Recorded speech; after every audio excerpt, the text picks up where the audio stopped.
Hi everyone, welcome to the Rare Record Room.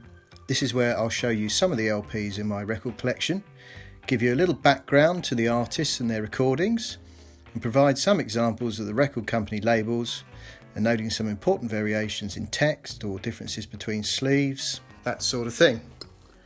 Record collecting has been a passion of mine for as long as I can remember. I hope you'll find these informative and useful, but ultimately enjoyable. With that in mind, let's get straight into the content. In this video, I'll be looking at some records from simply the most successful and influential band ever. I'm of course talking about the Fab Four, the Beatles.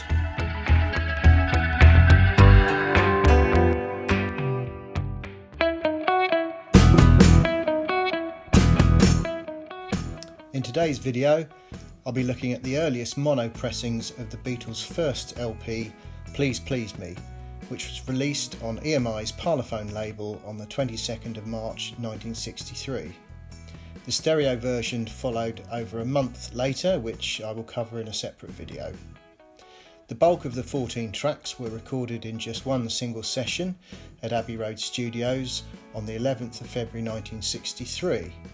The album was produced by George Martin, and it comprises a mix of covers of R&B songs such as Anna Go to Him by Arthur Alexander, Chains by Goff and King, Boys plus Baby It's You, which had been recorded by the Shirelles, A Taste of Honey by Scott and Marlowe, and Medley Russell's Twist and Shout, which had previously been recorded by the Isley Brothers.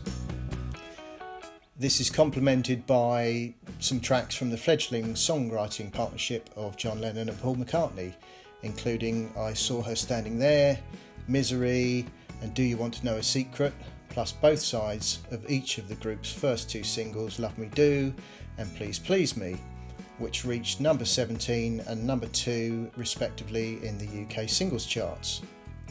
The track listing was effectively a straightforward run-through of their live set list at this time. Upon release, the LP was issued on the Black and Gold Parlophone label, which was shortly replaced by the new style yellow and black design only 11 days later. Thus, the black and gold versions were pressed and sold within a matter of weeks. There are two variations of text found on the black and gold copies. The first features the incorrect publishing credit of Dick James Music Company for the songs I Saw Her Standing There and 3 other tracks. This was then corrected, as shown here, with the Northern Songs publishing credit. The error apparently occurred when producer George Martin was typing up the running order sheet and mistakenly attributed 4 songs to Dick James. From this list, the first batch of labels were printed. Please Please Me has the catalogue number PMC1202 for mono copies. The label rim text features the wording The Parlophone Company Limited in lowercase type, which is followed by an all rights reserved notice. Later yellow and black label pressings feature the rim text in capitals. On the gold label copies, the text Made in Great Britain appears in capitals also. Next to the matrix number on these copies, there is a small 33 1/3, which features on the first 3 pressings in fact. The inner bag for gold label copies is a die-cut company paper sleeve printed with Use Emitex cleaning cloth, together with Patents Pending and a Made in Great Britain text. It has a clear polythene liner. The record cover is a front laminated flip-back type, printed and made in England by Ernest J. Day and Company Limited of London. The sleeves that were printed by Garrett and Lofthouse housed 5th or later press copies. There are a couple of variant sleeves for the gold label copies as shown here. One has a slightly lighter colour using more red and yellow inks. The other is darker using more blue ink, I would imagine. This is easily noticed when they are placed side by side. The other point to note is the position of the photographer's credit on the bottom right corner, which appears to the far right on some copies, and this is to the right of the large word Songs as seen here. Sleeves also exist with the photographer's credit moved to the left a little bit so that it begins beneath the G in the word songs. The photo, incidentally, by Angus MacBean of the Four Beatles, was taken at the EMI offices in London's Manchester Square. The rear cover features extensive sleeve notes by the Beatles press officer Tony Barrow. Like the difference in colour shade on the front, I have noticed two versions, one being printed somewhat bolder. This is apparent also when the sleeves are viewed together, as shown here.